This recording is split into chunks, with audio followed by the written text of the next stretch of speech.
안녕하세요. 국어 가르치는 수지쌤입니다.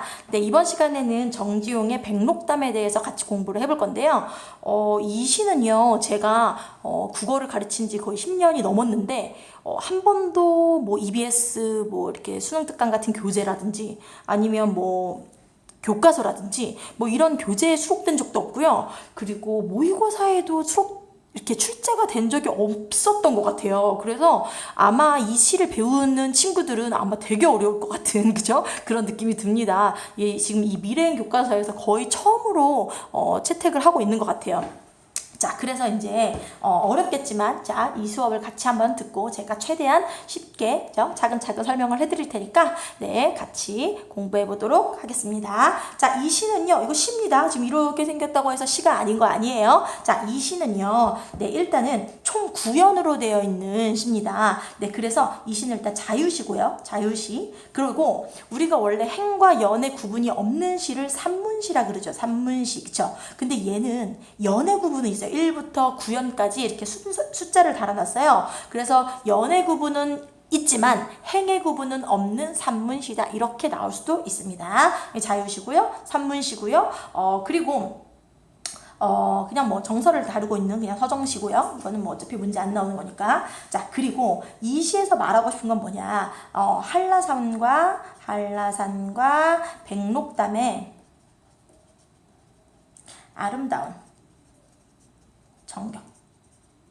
네, 이런 거에 대해서 이야기를 하고 있고요. 그러면 이 시의 특징은 이 아름다운 전경을 어떻게 보여주겠어요? 당연히 묘사적이고 감각적으로 보여주겠죠. 그죠? 감각적으로.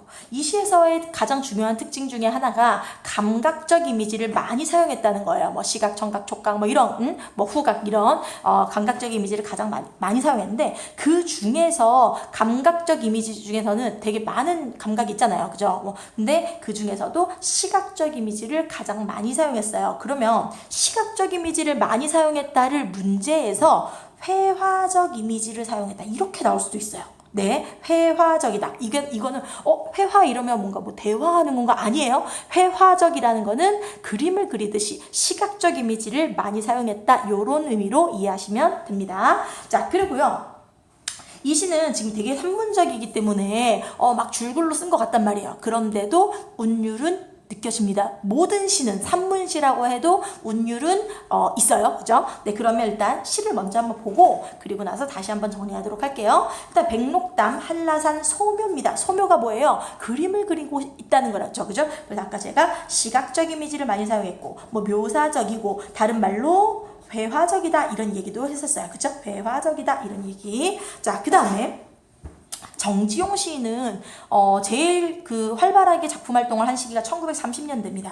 1930년대면 어느 시대예요? 일제강점기죠. 그렇죠? 그래서 일제강점기에 어떤 그런 시대에 이 시를 썼기 때문에 이 시에는 더 특별한 의미가 있다라는 거 이따가 이야기해 볼 거예요. 자, 그러면 이제 처음부터 보도록 할게요. 절정에 가까울수록 그 한라산 절정에 가까울수록 뻐꾹채 꽃키가 점점 소모된다. 이거 무슨 말이냐면요. 그 혹시 산에 많이 가보셨나요? 저는 산에 올라가는 거 싫어해서 거의 가본 적이 없는데 저도 이 시에서 알았어요. 그 고도가 높아질수록 밑에 있었던 똑같은 식물의 경우에는 밑에 있는 식물이 더 키가 크고요. 그리고 고도가 높아질수록 키가 작아진대요. 네, 그러면 이거 보세요. 절정에 가까울수록 뻐꾹채 꽃키가 점점 소모된다. 소모된다는 건 무슨 의미? 작아진다. 그러니까 내가 산에 높이 올라갈수록, 그러니까 고도가 높아질수록, 그죠? 고도가 높아질수록 뻐꾹채 꽃키가, 그죠? 꽃키가 작아진다. 됐죠? 한 마루를 오르면 허리가 쓰러지고 허리가 없어지고 또 다시 한 마루 위에서는 모가지가 없어지고 그리고 또 나중에는 얼굴만 갸웃 내다본다. 그러니까 이만했다가 꽃이 그쵸? 그 다음에 허리가 쓰러졌다는 거 한 반만큼 없어지고 그쵸? 반만큼 더 작아지고 그리고 또 뭐 모가지가 없어지고 엄청 작아졌나 봐요. 그쵸? 이렇게 그리고 나중에는 얼굴만 남아있대요. 그러니까 키가 작아지는 모습을 보여줬다. 됐죠? 여기 무슨 법 있나요? 한 마루 오르면 허리가 쓰러지고 다시 한 말 오르면 모가지가 없고 나중에는 얼굴만 갸웃내다본다. 열거하고 있죠. 그쵸? 그리고 점점 작아지는 것처럼 표현하는 거 사실 점점 작아지는 거고요. 그죠? 그리고 점점 작아지는 것처럼 표현하고 있으니까 점강법이다 이런 얘기 할 수도 있습니다. 점강이에요. 점강법. 그다음에 화문처럼 판에 박힌다. 화문이 뭐냐면요. 꽃무늬예요. 이렇게 바닥에 이렇게 꽃무늬를 딱 찍어 놓은 것처럼. 네. 화문처럼 판에 박힌다. 바람이 차기가 함경도 끝과 맞먹는 데에서. 그럼 바람의 차기가 왜 함경도 끝과 맞먹어요? 여기 어딘데? 여기는 제주도죠. 제주도인데 한라산은 워낙 높기 때문에 함경도 끝과 맞설 만큼 어떻다? 졸라 춥다. 됐죠? 그리고 뻐꾹제 키는 아주 없어지고도 8월 한철엔 흩어진 성진처럼 난만하다. 그럼 여기서 이게 성신이라고 나왔던 것 같은데 아무튼 이 성신처럼 난만하다 여기에서는요 이 성신은 별을 의미합니다. 그러니까 뻐꾹지 키는 아주 없어지고 8월 한철에 흩어진 성신처럼 난만하다는 거는 지금 이 꽃이 8월에 아주 활짝 핀 모습을 뭐에 비유했다? 별에 비유했다. 됐죠? 별이 난만하게 핀 것처럼 표현했다. 산 그림자가 어둑어둑하면 그러지 않아도 뻐꾹제 꽃밭에서 별들이 켜진다. 그러니까 산 그림자가 어둑어둑해지면 그러니까 어두워지면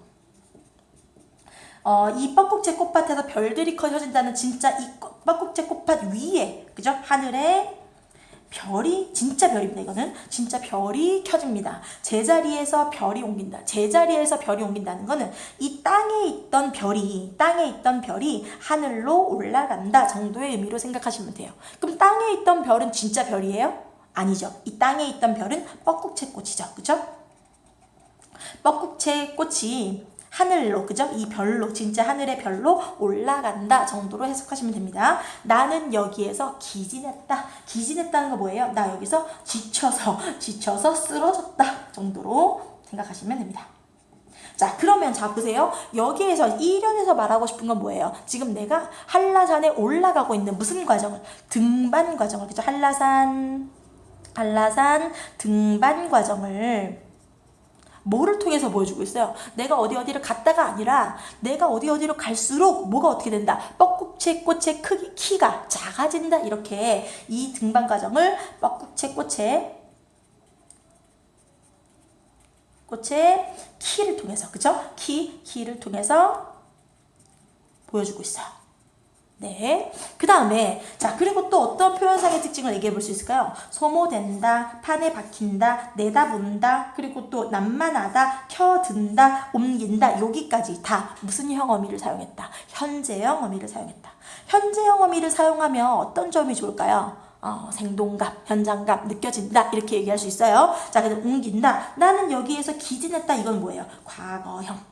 그래서 문제에 이렇게 나올 수 있어요. 현재형 어미와 주로 현재형 어미를 사용해요. 아니면 현재형 어미와 과거형 어미를 뭐 번갈아 가며 사용해요. 됐죠? 이렇게 하여 뭐 내용을 시상을 전개하고 있다. 이렇게 이야기할 수 있어요. 어쨌든 간에 현재형 어미를 주로 사용하고 있다. 됐죠? 그 다음에 2연입니다. 암고라는 그 한라산에 있는 그 식물 이름인가 봐요. 그 암고란 환약같이 어여쁜 열매로 목을 축이고 살아 일어섰다. 자, 이건 뭐냐면요.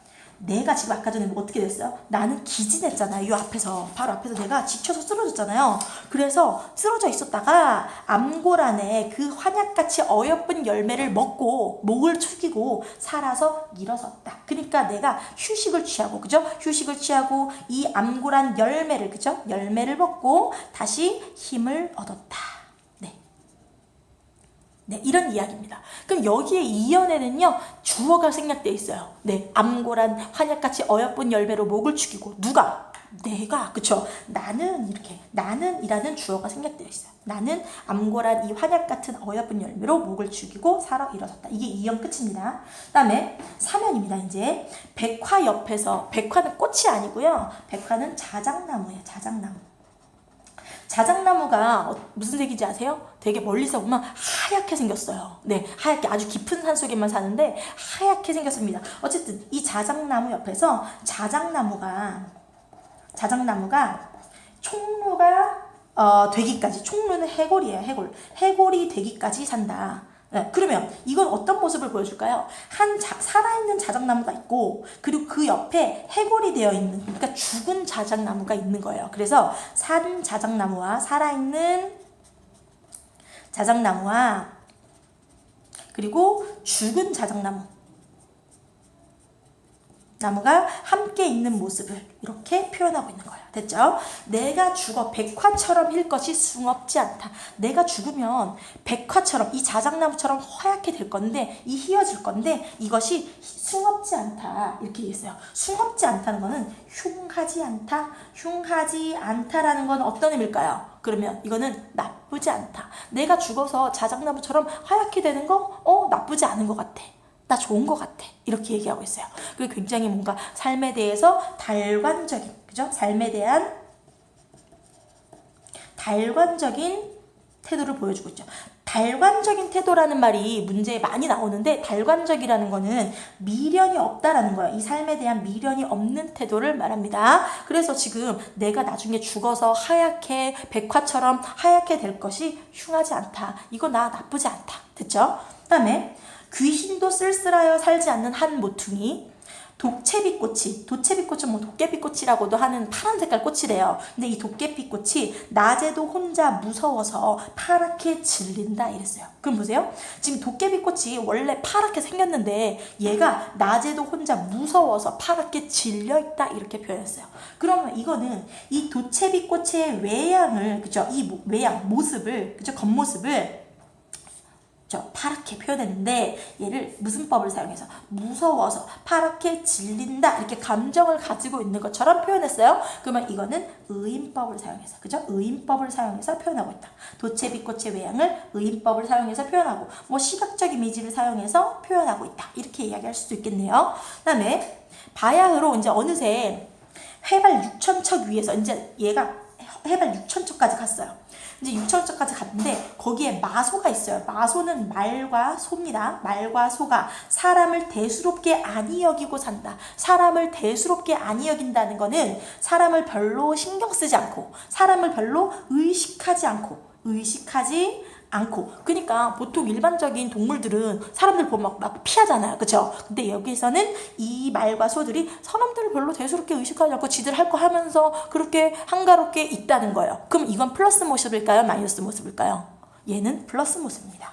얘는 플러스 모습. 그럼 이 플러스 모습은 자연과 인간이 조화를 이루고 있다. 네, 조화를 이룬 모습. 당연히 플러스예요. 네, 아니 여기고 산다. 그 다음에 말이 말끼리 소가 소끼리 망아지가 어미소를 송아지가 어미말을 따르다가 이내 헤어진다. 자 그러면 말이 말끼리 소가 소끼리 망아지가 어미소를 송아지가 어미말을 따르다가 그 다음에 이내 헤어진다. 그러면 이거는 어떤 모습일까요? 지금 이거 지금 이상한가요 이게? 망아지가 어미소를 맞나요 이거? 송아지가 어미말을? 잠깐만요.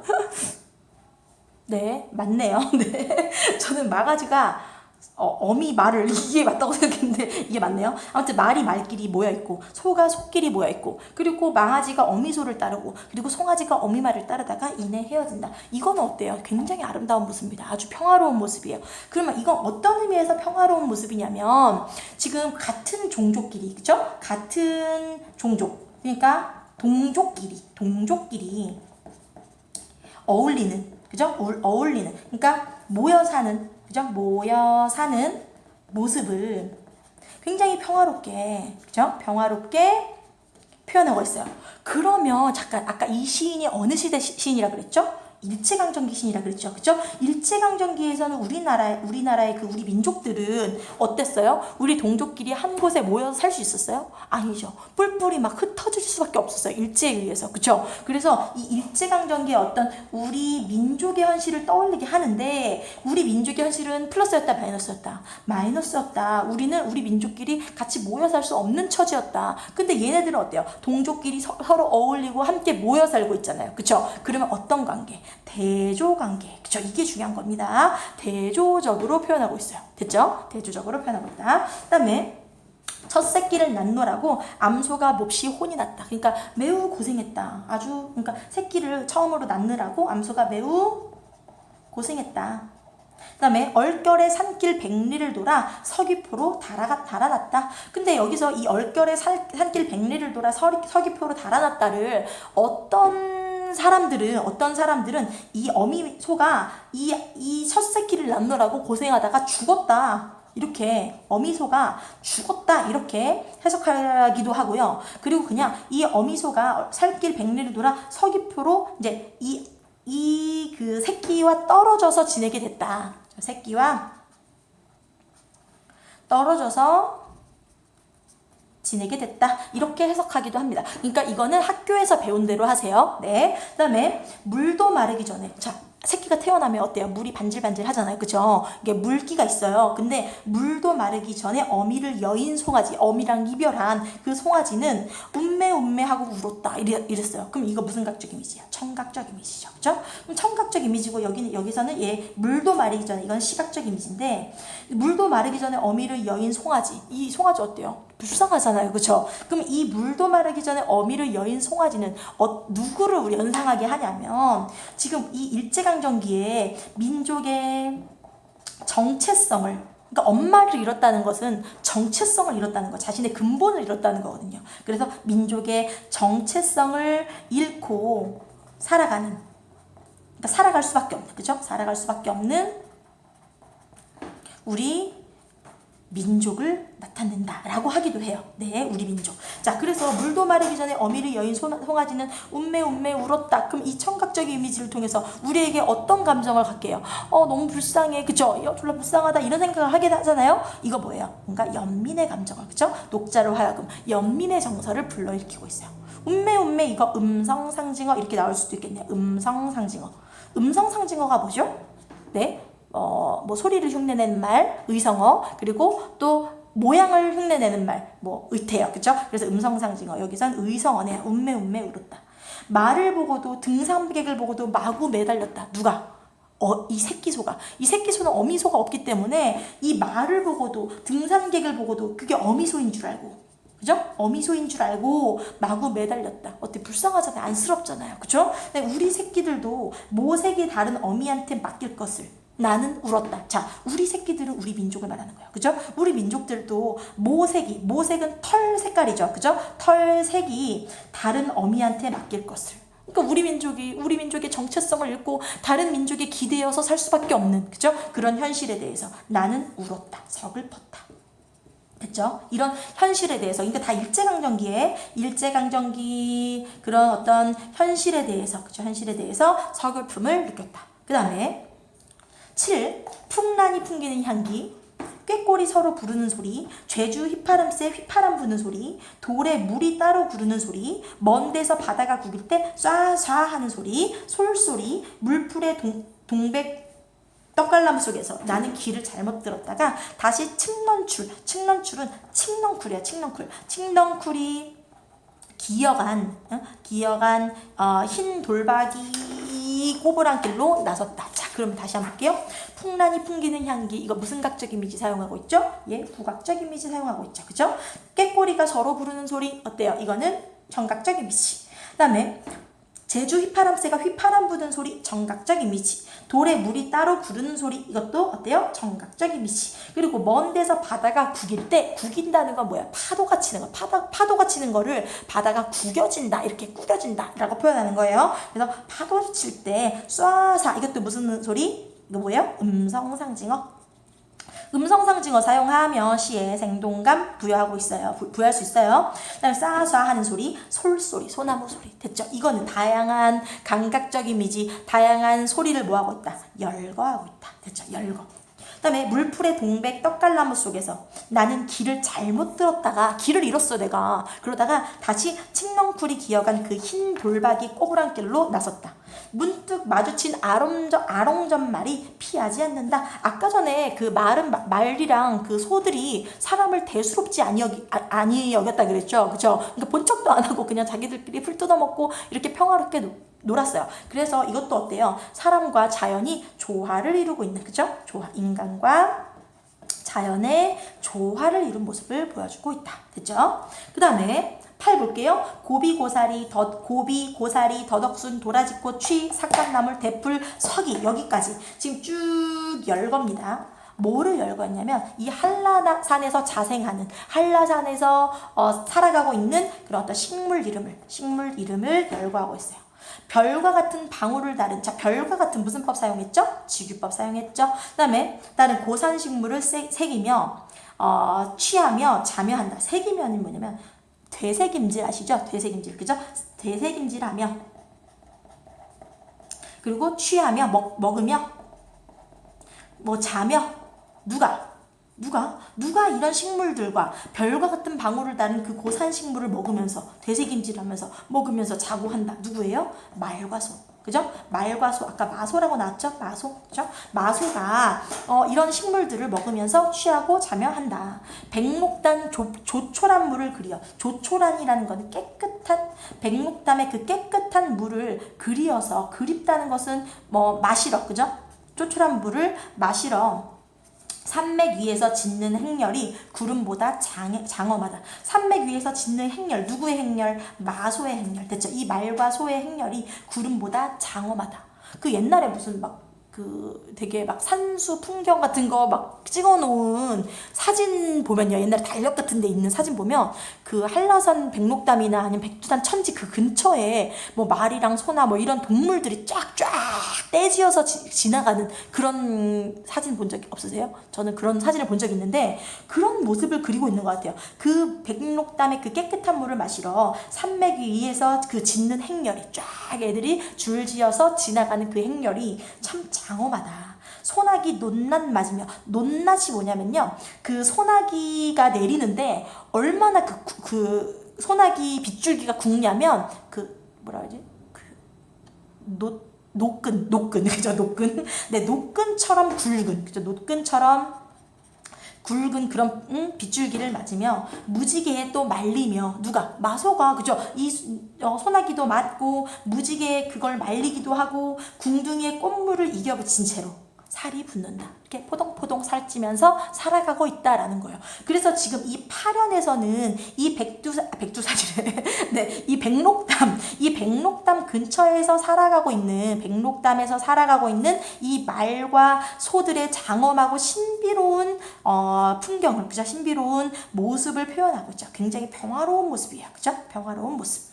그리고 이거 다 시각적으로 묘사하고 있는 거예요. 회화적이라고 아까 이야기했죠? 그 다음에 가재도 기지 않는 백록담. 그럼 가재가 왜 기지 않을까요?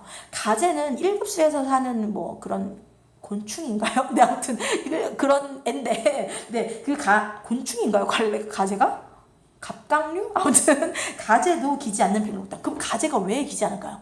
백록담이 너무나 깨끗해서 가재조차 기지 않는, 이렇게 이해하시는 게 좋아요. 그래서 너무나 깨끗해서, 그죠? 너무나 깨끗해서 가재도 한 마리 보이지 않는 백록담. 푸른 물에 하늘이 돈다. 하늘이 비친다. 그죠? 하늘에 있는 모습이 구름이 비칩니다. 그 다음에 불구에 가깝도록 고단한, 불구에 가깝도록 고단한 나의 다리를 돌아 소가 갔다. 이건 뭐냐면 지금 내가 한라산 정상까지 올라온 거 아니에요. 지금 백록담에 도착했으니까. 그럼 어때요? 얼마나 힘들겠어요. 그죠? 그래서 불구에 가깝도록 고단한, 그죠? 그러니까 아주 너무나 힘들고 아픈, 그죠? 힘든, 지친 나의 다리를 돌아 소가 갔다. 이거 뭐냐면 내 다리를 돌아 소가 갔다는 거는 아마도 다리에 쥐가 났다 정도가 아닐까요? 그러니까 다리가 마비됐다 정도? 마비됐다. 그 다음에 쫓겨온 실구름 일말에도 백록담은 흐리운다. 자, 쫓겨온 실구름 일말이라는 건 아주 한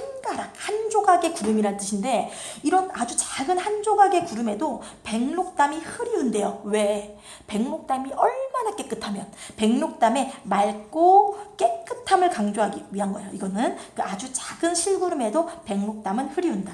나의 얼굴에 한나절 포갠 백록담은 쓸쓸하다. 그럼 이 나의 얼굴에 한나절을 포갠 백록담이라는 건 내가 얼굴을 백록담에 비치고 있는 모습이죠. 그죠? 근데 내 얼굴에 이 백록담을 포겠대요. 그럼 이 자연과 인간의 어떤 조화 또는 동화, 자연과의 동화라고도 하죠. 뭐 물아일체라고도 해요. 그죠? 물아일체. 그죠? 자연과 내가 하나가 되는 거. 내 얼굴에 백록담을 포겠으니까. 그러면 이제 나의 얼굴에 한나절 포갠 백록담은 쓸쓸하다. 이 쓸쓸한 정서는 아마 시대적 상황이랑 같이 봐야 될 것 같아요. 그죠? 그 다음에 나는 깨다 졸다 기도조차 잊었더니라.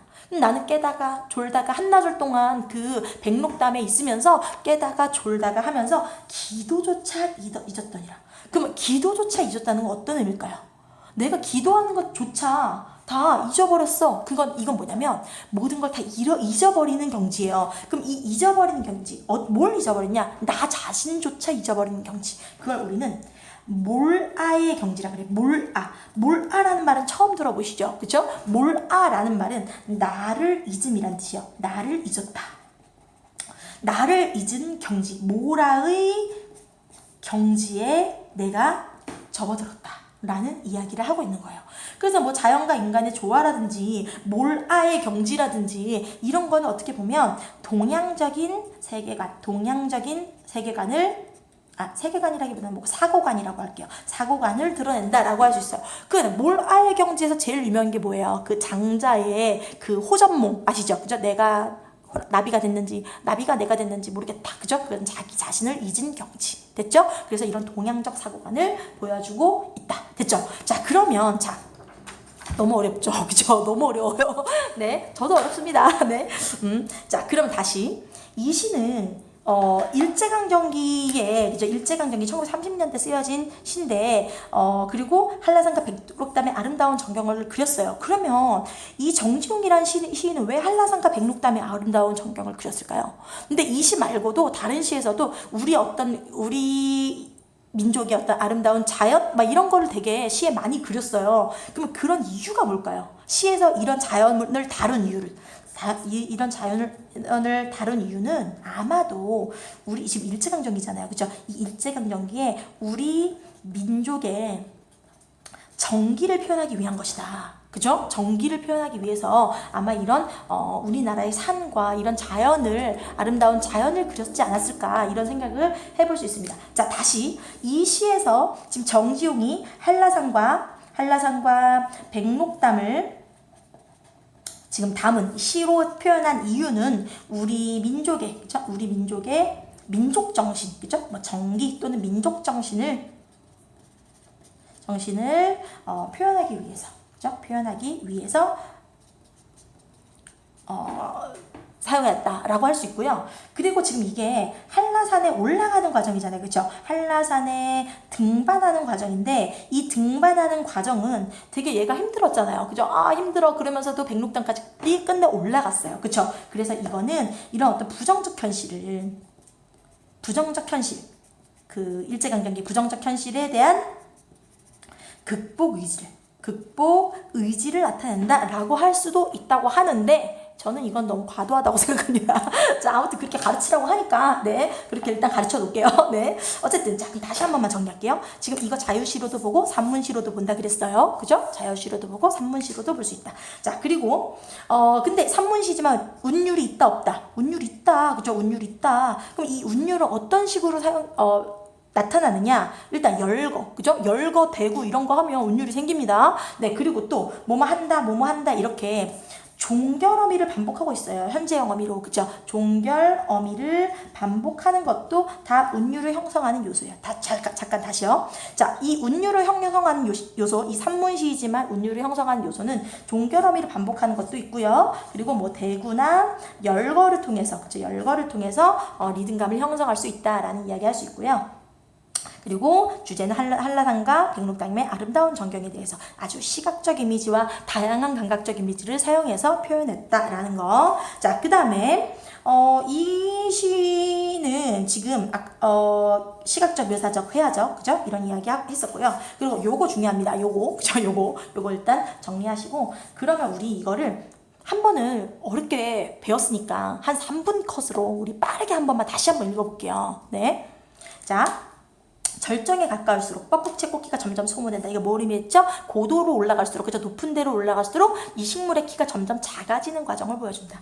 한 마루 오르면 허리가 쓰러지고 다시 한 마루 위에서 모가지가 없어지고 나중에는 얼굴만 갸운 내다본다. 여기에서 뭐 사용한다? 대구, 열거. 됐죠? 그죠? 그 다음에 화문처럼 박힌다. 나중에는 화문처럼 이렇게 그 꽃이 무늬로, 그죠? 무늬로 땅에 박힌다. 바람이 차기가 함경도 끝과 맞서는 데에서 그만큼 어떻다고? 춥다고, 그죠? 고도니까. 네, 추운 데에서 뻐꾹치기는 아주 없어지고도 8월 한처 흩어진 성신처럼 난만하다. 그러니까 이거 뭐다? 별처럼, 그죠? 별처럼 피어있다. 그래서 이 뭐뭐처럼이니까 무슨 법? 지규법. 그럼 문제에 이런 거 나올 수 있겠네요. 뭐 지규법을 사용하여 또는 비유적 표현을 사용하여. 됐죠? 그죠? 그 다음에 산 그림자가 어둑어둑하며 그러지 않아도 뻐꾹지 꽃밭에서 별들이 켜진다. 이 별은 진짜 별이에요. 하늘의 별. 제자리에서 별이 옮긴다. 그죠? 땅에 있었던 별이 하늘로 옮겨간다. 이 뻐꾹지 꽃이 이고 땅에 있는 별은, 그리고 하늘에 있는 별은 진짜 별. 됐죠? 여기까지 쭉 다 현재형 어미를 사용했어요. 나는 여기서 기진했다, 쓰러졌다. 됐죠? 그죠? 자, 그러면 잠깐만요. 여기까지 보면요, 이 현재형 어미는 다 이 자연을 묘사할 때, 그죠? 자연을 묘사할 때 현재형 어미를 사용했고요. 그리고 나의 지금 현재 상황을 나타낼 땐 오히려 과거형 어미를 사용하고 있네요. 그 다음에 암고란 환약같이 어여쁜 열매로 목을 축이고 살아 일어섰다. 자, 봐보세요. 여기서 뭐가 없다? 주어가 생략됐다. 근데 그 주어가 뭐다? 나는. 됐죠? 나는 암고란이라는 그 환약같이 뭐뭐 같이 무슨 법? 지규법. 문제에 비유적 표현을 사용하여, 그죠? 대상을 구체적으로 구체화하여 표현한다. 어여쁜 열매로 목을 축이고 살아 일어섰다. 여기서도 과거형 사용했네요. 자, 나의 상황이니까. 그죠? 그래서 이 암고란이라는 그 열매를 먹고 내가 힘을 얻었다. 그 다음에 백화 옆에서 백화가 총루가 되기까지 산다. 이건 어떤 모습이다? 살아있는 자작나무와 죽은 자작나무가 나란히, 그죠? 같이 살고 있다. 내가 죽어 백화처럼 하얗게 될 것이 흉하지 않다. 난 괜찮게 생각해. 그렇게. 그래서 이 어떤 삶에 대한 달관적 태도와 미련이 없는 그런 태도를 보여준다. 귀신도 쓸쓸하여 살지 않는 한 모퉁이. 그러니까 아무것도 없는, 그죠? 쓸쓸한 그 곳에서 도채비꽃이 낮에도 혼자 무서워서 파랗게 질린다. 무슨 법을 사용해서? 의인법을 사용해서, 그죠? 외양을, 도깨비꽃의 외양적인 어떤 특징을 드러내고 있다. 무슨 각적 이미지? 시각적 이미지. 바야흐로 해발 6천척 위에서 마소가 사람을 대수롭게 아니 여기고 의식하지 않고, 그러니까 사람들과 그냥 평화롭게 함께 지내고 있어요. 그 다음에 말이 말끼리, 소가 소끼리. 이거 뭐예요? 같은 종족, 그죠? 동족끼리 어우러져서 살아가는 아주 평화로운 모습을 보여준다. 망아지가 어미 소리를, 송아지가 어미 말을 따르다가 이내 헤어진다. 자, 그러면 이것도 헤어진다. 이거 현재형 어미 사용하고 있죠? 자연의 모습을 표현하고 있어요. 근데 이 자연의 모습은 어떻다? 졸라 평화롭다. 근데 이 평화로움은 이 일제강점기 현재 우리 민족의 상황과 무슨 적이다? 대조관계이다. 됐죠? 대조관계이다. 첫 새끼를 낳노라고 암소가 매우 혼이 났다. 아주 고생했다. 얼결에 산길 백리를 돌아 서귀포로 달아났다. 물도 마르기 전에 어미를 여인 송아지는, 그러니까 태어나지 얼마 안 돼서 어미와 이별한 송아지는 운매 무슨 음성 상징어를 사용했다. 청각적 이미지를 사용했다. 울었다. 말을 보고도, 그 등산객을 보고도 마구 메어 달렸다. 누가? 새끼소가. 그치?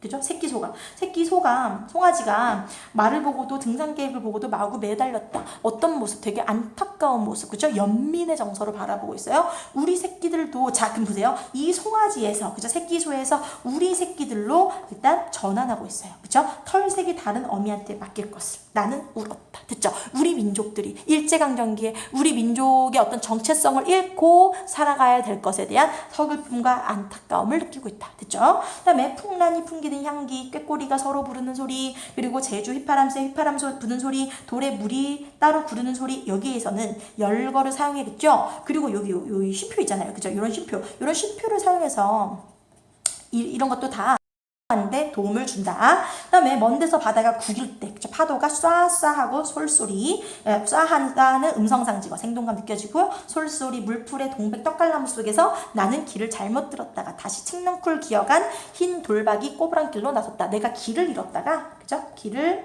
잃었다가 다시 찾았어요. 그죠? 그 다음에 문득 마주친 아롱전말이 피하지 않는다. 어때요? 이거 굉장히 신비로운 모습. 그죠? 인간과 자연이 조화를 이룬 모습.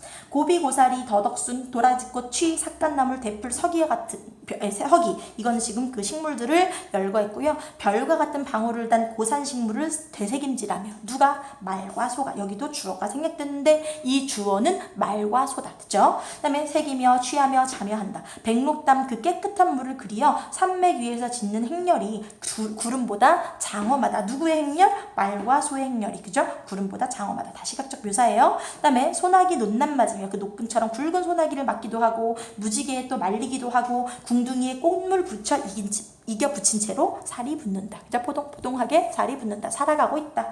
가재도 기지 않은 정도로 깨끗한 백록담 푸른 물에 하늘이 돈다. 그죠? 하늘이 구름이 비치고 있어요. 불구에 가깝도록 고단한 나의 다리를 돌아 소가 갔다. 이건 다리가 거의 마비됐다. 다리가 너무 저린다.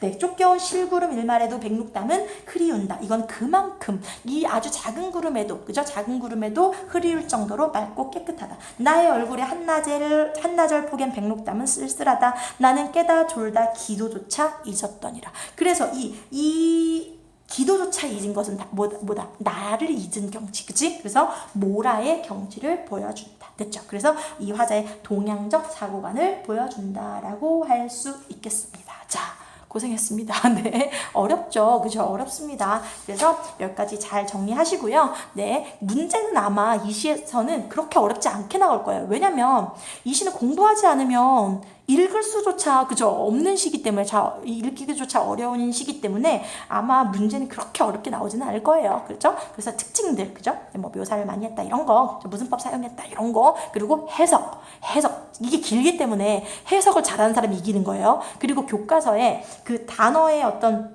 해설 나온 거 있죠. 그죠? 우리가 모르는 단어 해설 나오는 거 그거 꼭 외워두세요. 아셨죠? 네, 여기까지 하겠습니다. 여러분 열공 안녕.